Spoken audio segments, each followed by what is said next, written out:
అట్టి వారి పిల్లలకు ఆశ్రయ స్థానము కలదు. హల్లెలూయా, దేవునికి స్తోత్రం. ఏమైంది పెట్టారా? ఈరోజు ఈ ఉపవాసం రోజు దేవాది దేవుడు మనకి ఇచ్చిన గొప్ప సమయాన్ని బట్టి దేవునికే వందనాలు, స్తోత్రాలు. ఈ గురువారం రోజు దేవుడు మనకు ఒక సమయాన్ని ఇచ్చి ఉన్నాడు. పరిశుద్ధ గ్రంథంలో మాటల్ని సామెతలు 14:15 మాటల్ని జ్ఞాపకం చేసుకుందాము. జ్ఞానము లేనివాడు ప్రతి మాటను నమ్మును. జ్ఞానము లేనివాడు ప్రతి మాటను నమ్మును. వివేకము కలిగిన వాడు తన నడతను బహుగా కనిపెట్టును. హల్లెలూయా. జ్ఞానము లేని వారు ప్రతి మాటను కూడా నమ్ముతారు. జ్ఞానం లేని వారు ప్రతి మాటను కూడా నమ్ముతారని పరిశుద్ధ గ్రంథము తెలియపరుస్తుంది. ప్రేమేంటి పిల్లారా, ఇక్కడ జ్ఞానం లేని వారు ఎవరు? జ్ఞానం ఉన్నవారు ఎవరు?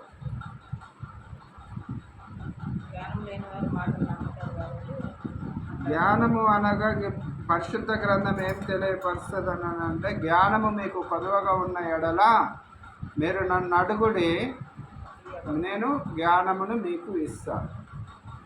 అదే రీతిగా ఏ రీతిగా అయితే కష్టంలో, దుఃఖంలో, వేదనలో, బాధలు ఉన్నప్పుడు మొదట నన్ను వెతుకుడి, మీ సమస్య భారము చింత యావత్తు కూడా నా మీద మోపిడి అనే మాట ఏ విధంగా మనకి సెలవు ఇచ్చి ఉన్నాడో, మనం ఏ రీతిగా దాన్ని వెంబడిస్తున్నామో, ఏ రీతిగా అనుసరిస్తున్నామో, జ్ఞానము కలిగిన వారిగా ఉండాలని దేవుడు కోరుకుంటున్నాడు. జ్ఞానం లేని వారు ఏం చేస్తారని అంటే, తన నడతను, తన జరగబోయే అపాయాన్ని, తన భవిష్యత్ కాలాన్ని తను ఎరగలేడు, అంటే గుర్తించలేడు, జరగబోయేది కూడా గుర్తించలేడు. మరి అట్లా ఎట్లుంటుంది అని అంటే, వివేకం కలిగిన వాడు తన నడతను బహుగా కనిపెట్టును.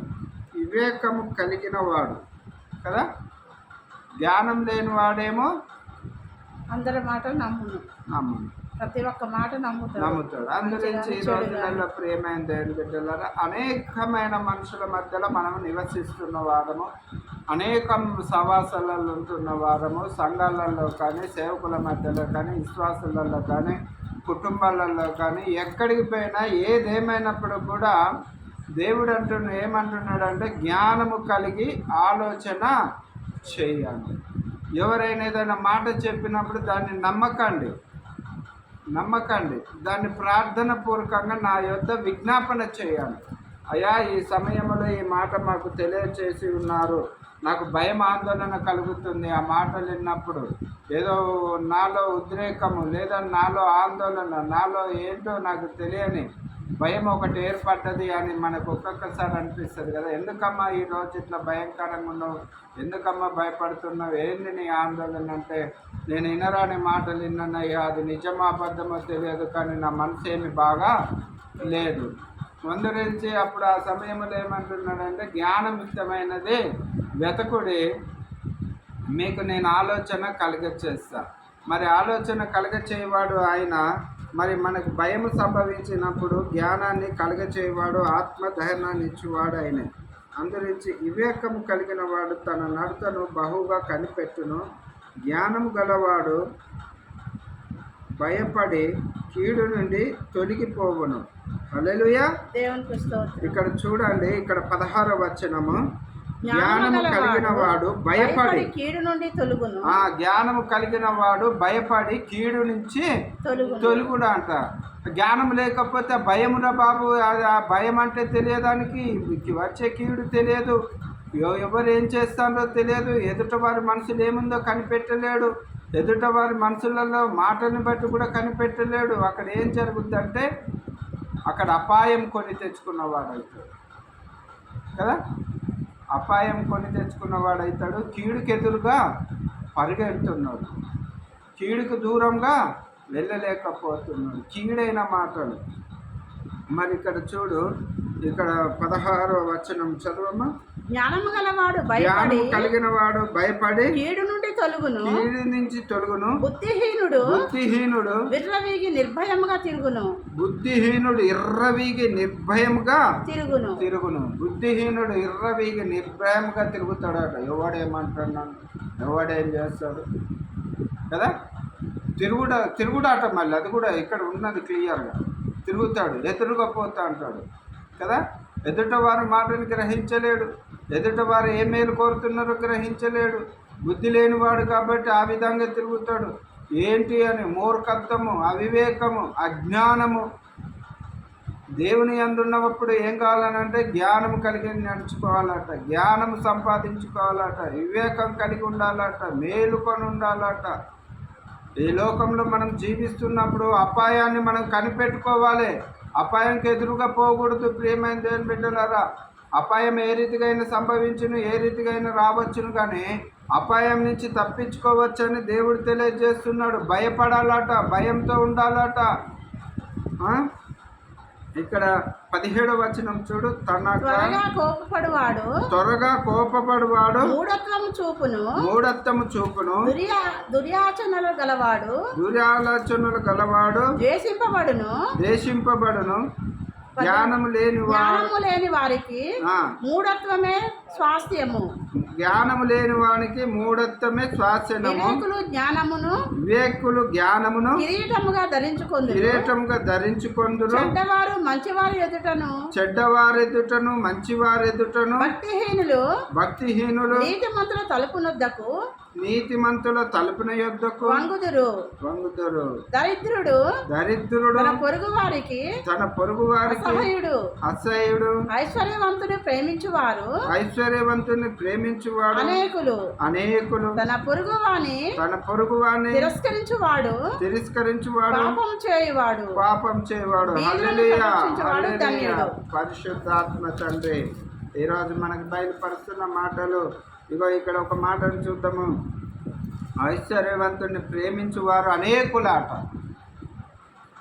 ఐశ్వర్యవంతుడిని ప్రేమించువారు కారులో వచ్చిన వారిని ఒక తీరుగా, ఎండి బంగారములు వేసుకున్న వారిని ఒక తీరుగా, పేరు ప్రతిష్టలు ఉన్న వారిని ఒక తీరుగా, ఉద్యోగస్తుల్ని ఒక తీరుగా, ఏమీ లేని వారిని, దరిద్రత స్థితిలో ఉన్నవాడిని, చిన్న కుటుంబము, అన్యూన్యంగా ఉన్న కుటుంబము, దేవుని యందు భయభక్తులు కలిగిన కుటుంబంలో ఏముంటుందంటే నిరుపేదత ఉంటుంది. వారి దగ్గర ఏముంటుందంటే జ్ఞానం కలిగి ఉంటారు. వారు ఈ లోకానుసారంగా వారి దగ్గర సంపాదన ఉండకపోవచ్చు, కానీ దేవుని పరిశుద్ధాత్మ కృప, దేవుని ఆదరణ కలిగి ఉంటుంది. మానవుడు ఏం చేస్తున్నాడంటే ఐశ్వర్యవంతులని ప్రేమిస్తాడట. ఇక్కడ ఐశ్వర్యవంతులను ప్రేమించి వీధులను దరిద్రులను కదా వాడు గౌరవించలేడు, ప్రేమించలేడు. వారి పక్షంగా వాడు ఏమి సహాయం కూడా చేయలేడు. చేయలేకపోయినా పర్లేదు, కానీ ప్రియమైన దేవుని బిడ్డలారా ఇక్కడ చూడు, దేవుడు 19వ వచనంలో మంచి మాట. చెడ్డవారిని మంచివారి ఎదుటను భక్తిహీనులు నీతిమంతుల తలుపునొద్దకు వంగుదురు. దరిద్రుడు తన పొరుగు వారికి అసహాయుడు. హల్లెలూయా. దరిద్రుడు, పేదరికంలో ఉన్న వారికి, పొరుగు వారికి ఎట్లుంటుంది? అసహాయం. మనంటే ఏ లెక్కనంటే వీరి బ్రతికెంత ఏంటి, వాళ్ళతో మనకేంటి సవాసం, మన రేంజ్ ఏంది, మన పొజిషన్ ఏంది, మన పిల్లలు ఎవరితో తిరగాలి, మనం ఎవరితో తిరగాలి, మనం ఏ సవాసంలో ఉండాలి, ఎందుకు వారి సవాసంలో పోతారు. ఎన్నో నానా రకమైన తలంపులు, ఎన్నో నానా రకమైన ఆలోచనలతోటి ఉంటుంది. ప్రియమైన దేవుని బిడ్డలారా, పరిశుద్ధ గ్రంథం తెలియపరుస్తున్న మాటలు మనం జ్ఞాపకం చేసుకుంటే, ఇక్కడ దేవుడు అందరిని ఒకటే రీతిగా ప్రేమిస్తున్నాడు. అందరినీ కలగజేసిన వాడు ఆయనే కాబట్టి మనుషుల వ్యక్తిత్వాలు ఆయన కనిపెట్టువాడు. దరిద్రులను ధనవంతులుగా చేయలేడా? ఆయనకు అసాధ్యం కాదా? సాధ్యమే కదా. ఎందుకన్నానంటే ఈ నిరుపేదమైన వారిని, ఈ ధనవంతులు అయిన వారు, ఈ సవాసాన్ని కోరుకుంటున్న వారు ఈ నిరుపేదని వారి మధ్యలో నిలిపినట్టయితే వారు ఈ వ్యక్తితో ఏ రీతిగా సహవాసం చేస్తారు, ఏ రీతిగా సంభాషణ చేస్తారు, ఏ రీతిగా సహవాసంలో ఐక్యత కలిగి ఉంటారు అనేసి ఇక్కడ దేవుడు మనల్ని పరిశీలన చేస్తున్నాడు. ప్రియమైన దేవుని బిడ్డలారా, దుష్టుడు ఏం చేస్తున్నాడు అని అంటే ఇక్కడ ధనవంతులను ఒక రీతిగా ప్రేమిస్తున్నాడు, ఐశ్వర్యం లేని వారిని దరిద్రులను ఒక రీతిగా ప్రేమిస్తున్నాడు. అక్కడ ఏ భేదములు వస్తున్నాయని అంటే మా బ్రతుకుల ముందు, మా ఐశ్వర్యం ముందు మీరెంత. అవును ప్రియమైన దేవుని బిడ్డలారా, సమాజంలో నివసిస్తున్నప్పుడు మనకు అనేకమైన వారు ఎదురుపడ్డప్పుడు వాళ్ళ ఐశ్వర్యవంతులు ఉండొచ్చు, మన సమాజంలో ధనవంతులు ఉండొచ్చు, గొప్ప గొప్ప పేరు కలిగిన వారు ఉండొచ్చు. అదే స్థితిలో వారి సమాజంలోనే ఇంకా దీన స్థితిలో ఉన్నవారు కూడా ఉండొచ్చు.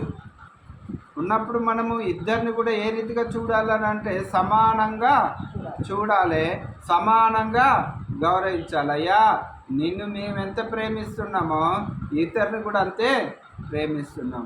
అందరి ఉపమాన రీతిగా ప్రేమైన దేవుని బిడ్డలారా, ఒక హిందూకి అక్కడ ఎక్కడైనా మంచి ఒక విందు జరుగుతుంది అని అంటే ఆ విందుకి ఎవరెవరు పిలువబడతారు? అందరిని పిలుస్తారు కదా. ఆ విందులో లేని వారు వస్తారు, ఉన్నవారు వస్తారు, ఉద్యోగస్తులు వస్తారు, దీనస్థితిలో ఉన్నవారు వస్తారు, చేతి పనులు చేసుకుంటున్న వారు వస్తారు, ఆ పూట గడిచిన వారు కూడా వస్తారు కదా. ప్రియమైన దేవుని బిడ్డలారా, మరి ఆహ్వానించిన వారు అక్కడ ఏ భేదాలు చూడలేదు. కానీ వచ్చిన వారి దగ్గర ఏముంటుంది అని అంటే వారి భోజనం చేసేటప్పుడు వీరి పక్కన నేను కూర్చోను, వీరితో నేను కలిసి భోజనం చేయాలా, వారికి మాకు సమానంగా మీరు పెడతారా, మాకు వేరే పెడతాను అనుకున్నాం మేము భోజనము. అందరించి అటువంటి మనస్తాపాలు చెందుతారు, అటువంటి మనస్తత్వాలు వ్యక్తిత్వాలు కలిగి ఉంటారు. కాబట్టి దేవుడు అందరించి అంటున్నాడు, ఆయన యొద్దకు వచ్చి వారికి ఏ పక్షపాతి చూపడు, అందరినీ సమానంగా చూసి కరుణించి కటాక్షించేవారు. పక్షపాతిగా మనం ఉంటున్నాము, దేవుని బిడ్డలమని చెప్పుకుంటూ మనము పక్షపాతిగా ఉంటున్నాం. కాబట్టి అది మనలో ఉంది కలశం అనేది, కానీ దేవుని యొద్ద ఏ మాత్రం కూడా లేదు. ప్రియమైన దేవుని బిడ్డలారా, ఈ రోజులలో మనం అనేకలను చూస్తున్నాము, మరి అనేకమైన సంఘటనలు కూడా చూస్తున్నాము. ఉన్నవారు ఒక తిరిగా, లేనివారు ఒక తిరిగా.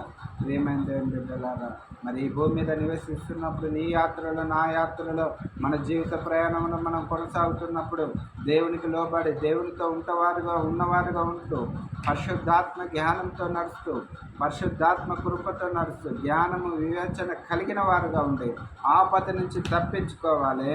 ఐశ్వర్యవంతులు ధనవంతులు అందరు కలిసి ఉన్నప్పుడు కూడా అదే గుంపులో దీనస్థితిలో ఉన్న వారిని కూడా మనకి ఏ రీతిగా మనం అతన్ని చూడాలంటే వీరందరూ కూడా నాకు సమానమే. ఎందుకంటే వీరందరూ కూడా మనుషులే.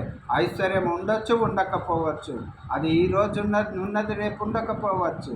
అందరించి ప్రేమైన దేవుని బిడ్డలారు, పేరు ప్రతిష్టలు కూడా ఈ రోజున్న పదవి రేపు ఉండొచ్చు, ఉండకపోవచ్చు. అందరించి పేరు ముఖ్యం కాదు, ధాన్యం ముఖ్యం కాదు, కానీ వ్యక్తిత్వం ముఖ్యము. మనుషులను గౌరవించాలి, మనుషుల్ని ప్రేమించాలి. వారు ఏ స్థితిలోన్నా ఉండని అనవసరం, కానీ మనం ఏ స్థితిలో మనం వాళ్ళని గౌరవిస్తున్నాము అన్నది ఒకటిసారి దేవుడు మనకు బయలుపరిచి ఉన్నాడు. కాబట్టి దేవుడికి మాటల్ని దీవించి ఆశీర్వదించును గాక. ఆమేన్. ప్రార్థన చేయాలి.